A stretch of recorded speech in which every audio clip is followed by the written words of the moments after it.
Assalamualaikum warahmatullahi wabarakatuh.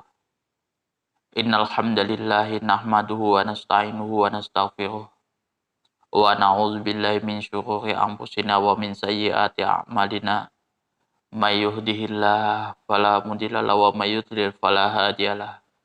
Asyhadu an la ilaha illallah wa asyhadu an la ilaha illallah wahdahu la syarikalah wa asyhadu anna Muhammadan abduhu wa rasuluh. Allahumma sholli ala Sayyidina Muhammad wa ala ali Sayyidina Muhammad kama shallaita ala Sayyidina Ibrahim wa ala ali Sayyidina Ibrahim wa barik ala Sayyidina Muhammad wa ala ali Sayyidina Muhammad kama barakta ala Sayyidina Ibrahim wa ala ali Sayyidina Ibrahim fil alamina innaka Hamidum Majid. Rabbi shrah li sadri wa yassir li amri wahlul 'uqdatam min lisani yafqahu qawli. Amma ba'du. Hadirin hadirat jamaah kaum muslimin wal muslimat yang dirahmati oleh Allah Subhanahu wa taala. Kali ini kita akan membahas tentang hadis nomor 70 yang diriwayatkan dari Aisyah. Salah satu hal yang membatalkan wudhu adalah bersentuhan kulit laki perempuan yang bukan mahramnya, tapi ini mazhab yang lain. Wa an Aisyah radhiyallahu anha anna Nabiyya sallallahu alaihi wasallam qabbala ba'da nisa'ihi summa kharaja ila sholati wa lam yatawadda. Akhrajahu Ahmad wa dha'afahu Bukhari. Isnadahu di sini Imam Bukhari mendhaifkan karena isnadnya dhaif. Karena Habib ibnu Abi Sabit lam yasma' min urwatin hadza awalan. Sanian ikhtilaf fi tahdidi urwah. Jadi yang pertama karena Habib ibnu Abi Sabit itu tidak mendengarkan secara langsung dari urwah. Itu kenapa hadis ini derajatnya didhaifkan. Kita mulai ya. Wa ana Aisyah radhiyallahu anha, dari Aisyah radhiyallahu anha, semoga Allah meridhoinya, annan nabiyya, sesungguhnya Nabi besar Muhammad sallallahu alaihi wasallam qabbala ba'da nisa'ihi, telah mencium sebagian dari istri-istri beliau. Summa kharaja ila sholati, kemudian Rasulullah SAW itu keluar untuk sholat. Jadi mengerjakan sholat. Keluar untuk mengerjakan sholat. Walam yatawaddo, dan tidak berwudu. Akhrajahu Ahmad, diriwayatkan oleh Imam Ahmad, wa dha'afahu Bukhari, dan didhaifkan oleh Imam Bukhari.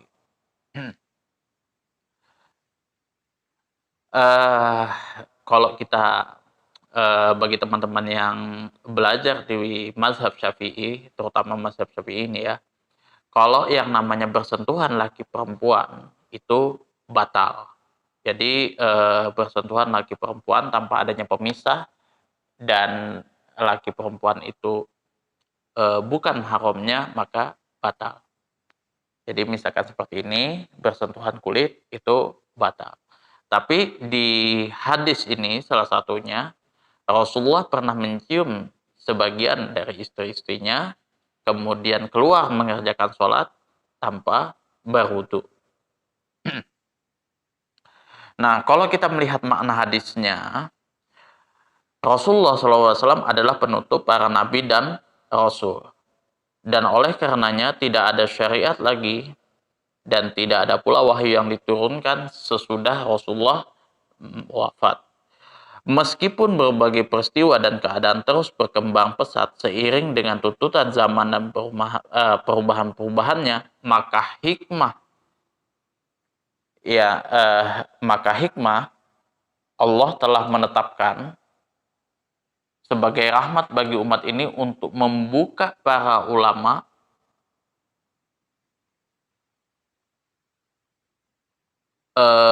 di medan yang luas untuk berijtihad, supaya para ulama ini berlomba-lomba dalam bidangnya masing-masing untuk meneliti dan menelaah suatu permasalahan.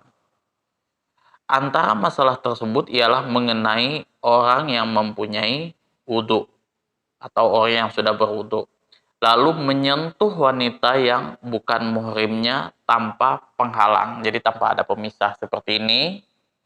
Kalau ini nggak batal karena ada pemisahnya, ada penghalangnya.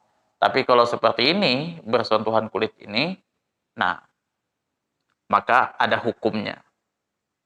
Kalau biasa, kalau teman-teman yang sudah belajar, kalau yang bersentuhan kulit seperti ini, menurut Imam Mazhab Syafi'i, itu sudah membatalkan wudhu. Nah, nanti dijelaskan. Ada di antara ulama yang mengatakan tidak batal wudhu secara mutlak. Hujahnya ialah berdasarkan hadis yang sudah kita sebutkan di sini, yang mengatakan bahwa Rasulullah SAW telah mencium salah seorang istrinya, lalu Rasulullah SAW terus keluar untuk mengerjakan sholat tanpa berwudhu. Nah, kumpulan ini memahami maksud perkataan lamsu ini menyentuh dalam firman-Nya, atau kamu menyentuh perempuan di dalam surah An-Nisa, aul lamastumun nisa, di situ. Nah, surah An-Nisa ayat 43, maksudnya adalah bersetubuh. Jadi kalau yang namanya menyentuh di sini maksudnya adalah bersetubuh, bukan hanya menyentuh. Jadi kalau bahasa Al-Qur'an yang ditangkap oleh beberapa ulama itu lamastumun nisa di sini itu adalah bahasa kiasan yang diperhalus dari bahasa bersetubuh. Nah, ada pula di antara ulama yang berpendapat bahwa menyentuh perempuan yang bukan muhrim itu membatalkan wudhu secara mutlak, karena berlandaskan pula kepada makna zahir ayat di atas yang memahami dan memahami hadis itu sebagai keistimewaan dari Nabi SAW, bukan yang lain. Jadi kalau ulama yang berpendapat bahwa menyentuh wanita itu adalah batal, itu makna zahir ayat itu tadi, aulamastumun nisa. Di situ zahir ayatnya adalah menyentuh. Sedangkan hadis yang ini yang sudah dipaparkan itu adalah khusus sebagai khususiyah Rasulullah SAW, bukan pada umat yang lain. Ada pula di antara ulama yang lain yang mengambil jalan tengah. Mereka mendapatkan bahwa wudhu batal apabila sentuhan itu dilakukan dan disertai dengan nafsu birahi. Jika tidak disertai dengan nafsu birahi, maka ini tidak membatalkan wudhu. Pendapat ini merupakan usaha untuk menggabungkan dalil yang sudah ada, seperti mana yang sudah dijelaskan, seperti mana yang bakal nanti dijelaskan di bagian fikih. Nah, kalau kita menganalisis lafadznya, qabbala ba'da nisaihi di sini artinya adalah Nabi Muhammad Rasulullah SAW telah mencium salah seorang istrinya. Urwah bin Zubair berkata, saya bertanya kepada Aisyah, itu tidak adalah kamu sendiri mendengar pertanyaan itu? Aisyah pun tertawa. Apakah maksudnya itu, apakah yang dicium itu adalah kamu sendiri? Itu Aisyah pun tertawa. Wadda'afahul Bukhari, di sini hadisnya dinilai dhaif oleh Bukhari. Imam At-Tirmidzi berkata, saya pernah mendengar Muhammad bin Ismail Al-Bukhari. Nah, ini Imam Bukhari maksudnya. Muhammad Ibnul Ismail di sini nama lengkapnya dari Imam Bukhari. Menilai hadis ini dhaif, hadis ini mendengar bahwa Imam Bukhari menilai hadis ini dhaif. Nah, Imam Abu Dawud juga turut menyebut hadis ini melalui jalur At-Taimi daripada Aisyah. Tetapi At-Taimi belum pernah mendengar sesuatu apapun daripada Aisyah. Oleh sebab itu, hadis ini dinilai mursal. Maka dari derajatnya menjadi sahih, kemudian turun menjadi dhaif. Itu. Fikih hadisnya adalah menyentuh wanita dan menciumnya tidak membatalkan wudhu menurut pendapat Imam Abu Hanifah. Nah, kemudian manakala Imam Syafi'i berkata bahwa menyentuh wanita yang bukan muhrim tanpa ada pembatas dan penghalang, maka itu sudah membatalkan wudhu.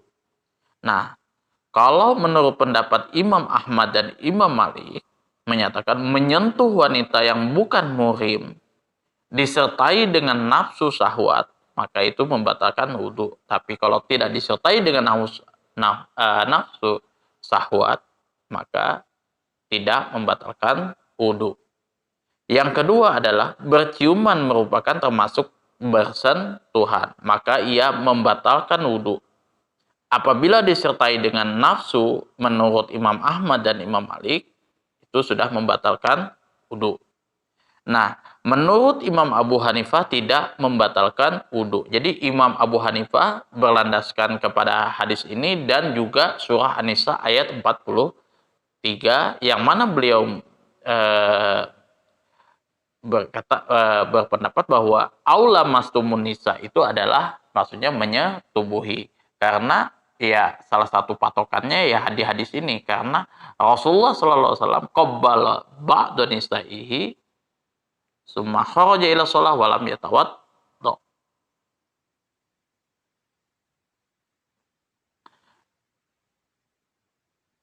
Itu pendapatnya Imam Abu Hanifah dan beliau mengatakan tidak membatalkan wudhu. Sedangkan menurut mazhab Syafi'i, ia membatalkan wudhu apabila dilakukan tanpa adanya penghalang dan kepada wanita yang bukan muhrim. Nah, disitulah perbedaan-perbedaan pendapat para ulama mengenai hadis. Jadi perbedaan pendapat ini adalah perbedaan pendapat yang mu'tabar, istilahnya yang sudah inilah yang sudah umum lah istilahnya, yang banyak orang tahu dari ini. Makanya sebagaimana di awal itu, kalau misalkan teman-teman ada yang menilai kok ini beda dan beda kayak gitu, karena ada pendapat-pendapat ini, ada hadis-hadis yang memang kelihatannya bertentangan seperti itu. Itu sudah umum dan lazim di kalangan ulama salafus sholihin yang bermazhab ahlus sunnah wal jamaah. Jadi yang namanya kalau kita berislam berpanutan kepada ahlus sunnah wal jamaah, maka ulama-ulama itu tidak pernah yang namanya mengikuti suatu syariat agama Islam itu tanpa ada dalil yang kuat. Jadi ulama-ulama zaman dulu itu ya belajar kayak gitu ya, kayak misalkan Imam Syafi'i belajar kepada gurunya Imam Malik. Nah, tapi dari belajar itu tadi sudah terasa perlu, itu tidak serta-merta Imam Syafi'i mengikuti Imam Malik. Karena apa? Pada dasarnya agama Islam itu dibangun bukan cuma fanatik buta, tapi berdasarkan dari Al-Quran dan hadis. Nah, disinilah pemahaman-pemahaman terjadinya perbedaan mazhab, karena perbedaan pemahaman, bukan perbedaan kepentingan. Karena kalau hukum itu bukan berdasarkan kepentingan apapun, istilahnya seperti itu. Bisa berubah sesuai dengan kepentingan, tidak.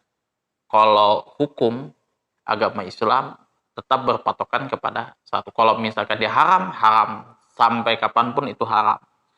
Tapi kalau yang namanya di politik, hari ini bisa haram, besok bisa sunnah. Nah, seperti itu kalau misalkan perbedaan-perbedaan kalau antara hukum dan politik ya kan. Antara ilmu fikih, hukum fikih dengan bab as-siyasah. Itu juga ada kitab-kitabnya di dalam pembahasan masalah as-siyasah. Nah, kalau yang namanya politik, salah satu ulama yang terkenal politikus ulung, pengarangnya kitab ini Safinatun Najah. Itu politikus ulung. Jadi kalau ada ulama-ulama yang mungkin kok ulama kok ikut politik, banyak ulama-ulama itu yang mengikuti politik seperti itu, menjadi politikus ulung. Salah satunya kalau misalkan di kalangan para sahabat, 4 khalifah itu adalah politikus ulung itu. Nah, di antara para sahabat itu lagi yang paling menguasai betul-betul masalah politik itu Muawiyah bin Abi Sufyan. Itu memang betul-betul jago dalam ahli politik itu di eranya sahabat itu. Jadi ya seperti itulah kalau sisi politik dan hukum ini larinya kemana-mana lagi. Jadi ya itu tadi ya istilahnya sebagaimana ya sebelum-sebelumnya kayak gitu kan. Nah, saya menjelaskan apa ini kitab Fathul Qorib,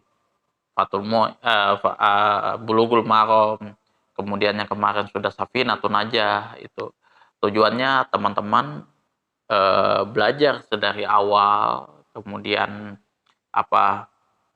mengetahui dalil-dalilnya seperti apa. Jadi tahu letak perbedaannya di mana, kemudian proses pengambilan hukumnya seperti apa, dan kekuatannya seperti apa. Jadi jangan sampai mengambil suatu hukum itu berlandaskan emosi semata. Itu istilahnya yang bukan daripada konteks hukumnya kita mengambil jalan singkat itu saja. Itu tidak boleh. Misal contoh, ada orang berzinah di arak, ya kan? Itu di dalam agama Islam itu tidak dibenarkan seperti itu.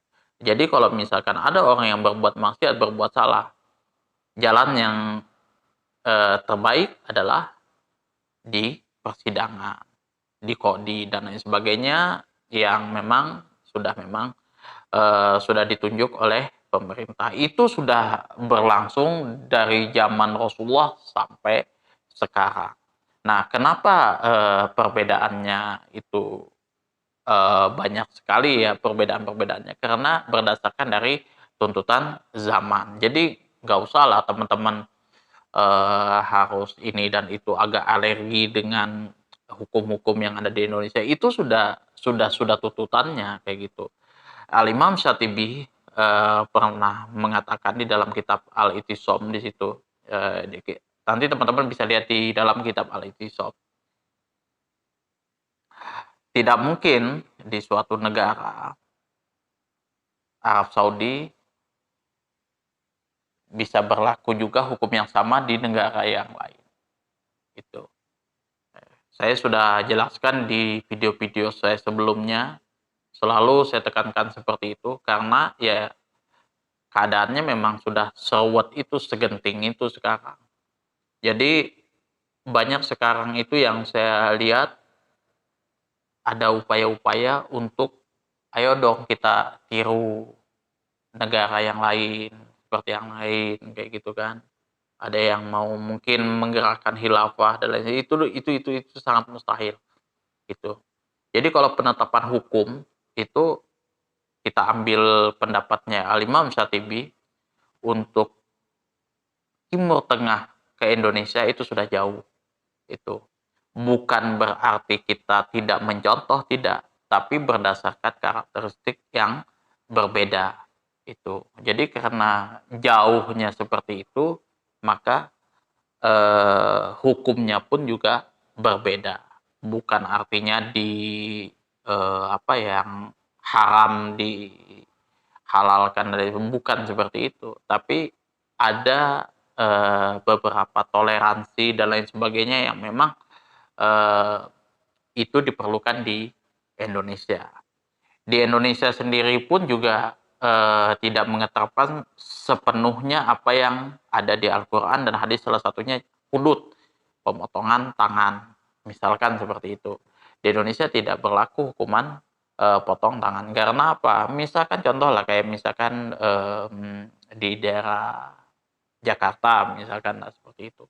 Kalau orang mencuri di Indonesia, itu ya jujur aja mungkin kalau saya bilang itu karena kepepet keadaan, karena kelaparan dan sebagainya. Tapi kalau misalkan di Arab Saudi, ya itu bisa bisa terjadi itu potong tangan. Karena apa? Di Arab Saudi ya sebagaimana dulu kalau orang tua saya cerita, hidup sejahtera kayak gitu.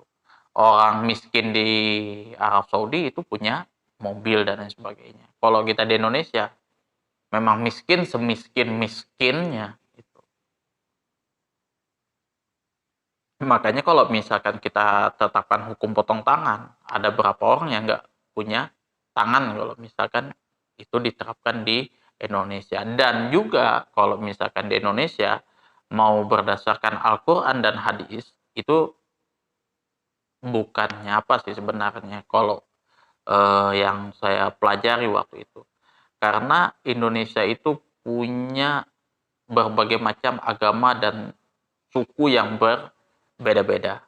Maka kalau misalkan mengetapkan Al-Quran dan hadis langsung leterlek diambil seperti itu, untuk mengetapkan itu ke berbagai daerah agak susah. Susahnya bukan main. Jadi masih perlu diterjemahkan Al-Quran dan hadis itu diterjemahkan ke dalam eh, Pancasila, diringkas menjadi Pancasila, Undang-Undang, Undang-Undang Dasar 1945, kemudian baru diundang-undangkan seperti itu, supaya semua bisa mengeterapkan, semua bisa menjalani tanpa adanya lagi apa yang karena ada yang luput dari hukum karena perbedaan agama. Nah, itu kenapa di Indonesia tidak mengetapkan hukum syariah Islam berdasarkan Al-Quran dan hadis seperti itu. Tapi apakah di Indonesia sepenuhnya tidak berlandaskan itu? Pasti itu. Nah, contoh aja Pancasila misalkan. Cek aja apa ada yang menyimpang di situ. Semua itu semuanya ada di Al-Quran dan Al-Hadis. Begitu juga undang-undang seperti itu, Undang-Undang Dasar 45 dan lain sebagainya. Memang eh, agak-agak beda ya kan, tapi ya itu selama tidak ada yang menyalahi daripada Al-Quran dan Hadis dan itu sah itu. Jadi kalau misalkan teman-teman baca di dalam kitab Al-I'tisom, nah di dalam kitab Al-I'tisom Imam Ash-Shatibi menceritakan di masa Khalifah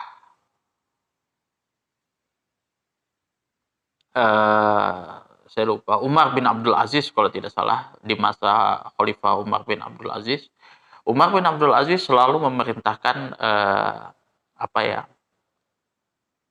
kodinya, bawahannya itu untuk membuat suatu hukum yang baru yang belum ada. Tolong buatkan hukum untuk ini, tolong buatkan hukum untuk ini, hukum untuk ini, kayak gitu. Ya, undang-undang untuk apa kasus ini misalkan seperti itu, undang-undang untuk ini dan lain sebagainya. Itu di zaman Khalifah Umar bin Abdul Aziz.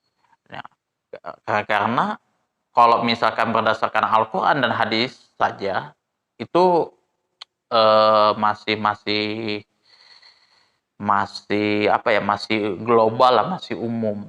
Jadi perlu ada perincian-perincian yang memang dibutuhkan di kala itu. Nah, contoh lagi perubahan zaman ya, kayak misalkan di zaman Rasulullah, misalkan tidak ada pembukuan Al-Quran. Di zaman Abu Bakar baru dibukukan Al-Quran. Di zaman Utsman di apa, diperluas, diperinci lagi di situ bahwa pembacaan Al-Quran harus berdasarkan qiraatus sab'ah, dipersempit lagi gitu. Kalau di zaman Rasulullah mau baca seperti apapun tidak ada masalah waktu itu. Mau dibaca dengan langgam Jawa dan lain sebagainya itu tidak masalah. Tapi di masa Utsman bin Affan, semua harus sesuai koridornya kayak gitu, dibakukan lagi. Jadi berdasarkan dari qiraatus sab'ah.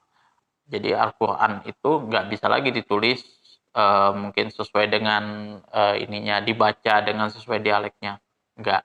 Jadi dibakukan menjadi qiraatus sab'ah. Dan itu sebenarnya tidak ada di zaman Rasulullah. Itu semua bid'ah lah istilahnya. Tapi itu bid'ah yang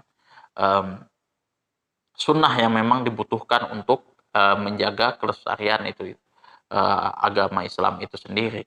Kemudian di zaman Utsman itu adanya azan. Nah, azan 2 kali itu di zamannya Utsman.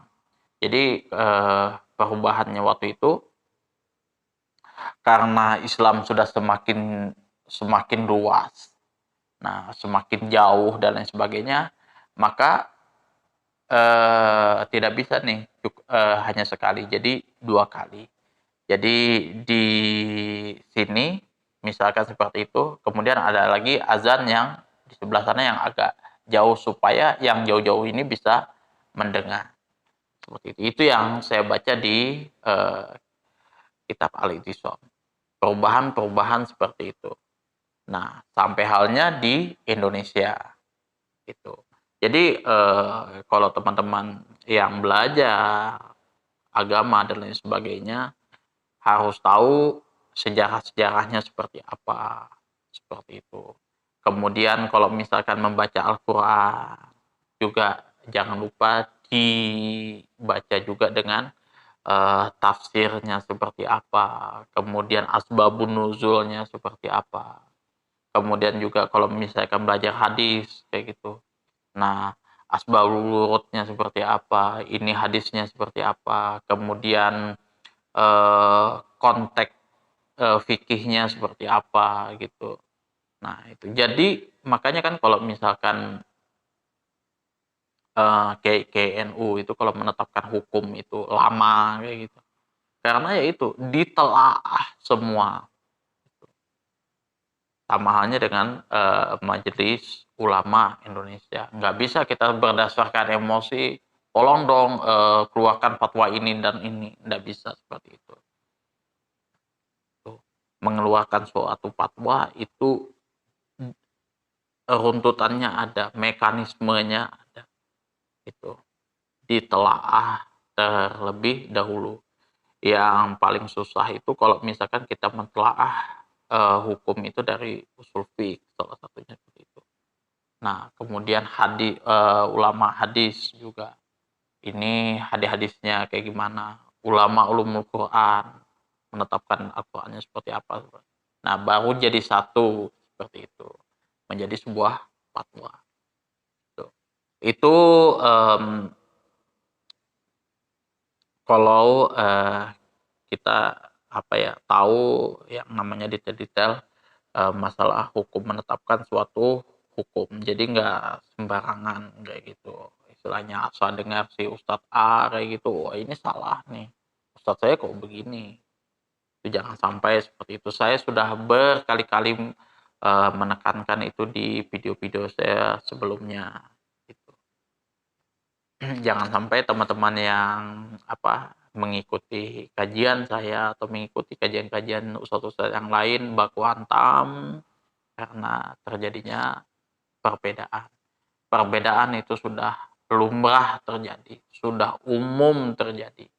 Bagaimana kita sekarang itu lebih dewasa dalam menyikapi suatu perbedaan itu sendiri. Nah, kedewasaan uh, ustadz-ustadz, ulama-ulama di Indonesia itu, kalau kita lihat kedewasaannya di dalam perbedaan pendapatnya itu di mana?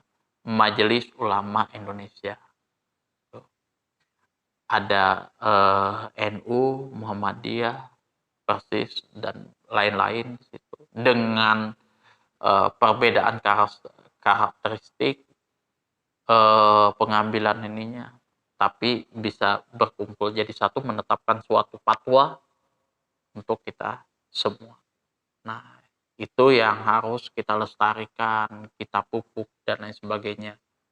Itu jangan sampai itu hal-hal keindahan seperti itu tercerai-berai seperti yang bakalan kita hadapi sekarang. Itu saja yang dapat saya sampaikan.